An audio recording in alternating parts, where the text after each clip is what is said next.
নির্বাচনী জনসভায় মঞ্চে পঞ্চায়েত সমিতির চেয়ারম্যান ও ভাইস চেয়ারম্যানের স্থান পেলেও জেলা পরিষদের সহকারী সভাধিপতির স্থান হয়নি। এ নিয়ে আবারও বিজেপির সাংগঠনিক দুর্বলতা প্রকাশ্যে এলো।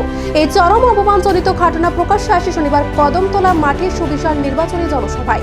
এদিন ছিল পূর্ব ত্রিপুরা লোকসভা কেন্দ্রের প্রার্থী কৃতি সিং দেববর্মার সমর্থনে একটি বিরাট নির্বাচনী জনসভা।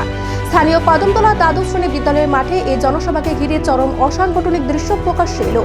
সভার শুরুতেই মুখ্যমন্ত্রী প্রার্থী ও অন্যান্য মন্ত্রী বিধায়করা মঞ্চে নিজেদের আসন বললেও তাদের পাশের আসনে দেখা গেছে ব্লক চেয়ারম্যান ও ভাইস চেয়ারম্যানদের। কিন্তু ততক্ষণে সবকিছু ঠিকঠাক থাকলেও মাঠের অন্য প্রান্তে দেখা গেছে ঠিক উল্টো দৃশ্য। জেলা পরিষদের সহকারী সভাধিপতি বিশ্বজিৎ ঘোষকে দেখা গেল মাঠের ঘাসের মধ্যে অন্যান্য সাধারণ কর্মীদের সঙ্গে বসে থাকতে। এই বিষয়ে জানতে চাইলে তিনি জানান তাদের জন্য কোনো চেয়ারের ব্যবস্থা করা হয়নি। তাছাড়াও সংখ্যালঘু মোর্চার জেলা সভাপতি ও অন্যান্য পঞ্চায়েত সমিতি সহ জেলা পরিষদের সদস্য ও সদস্যদের ক্ষেত্রেও একই অবস্থা পরিলক্ষিত হয়। যাই হোক, সার্বিকভাবে এই নির্বাচনী জনসভায় এক শ্রেণীর নেতা নেত্রীদের মধ্যে চরম ক্ষোভ প্রকাশ করতে দেখা গেল।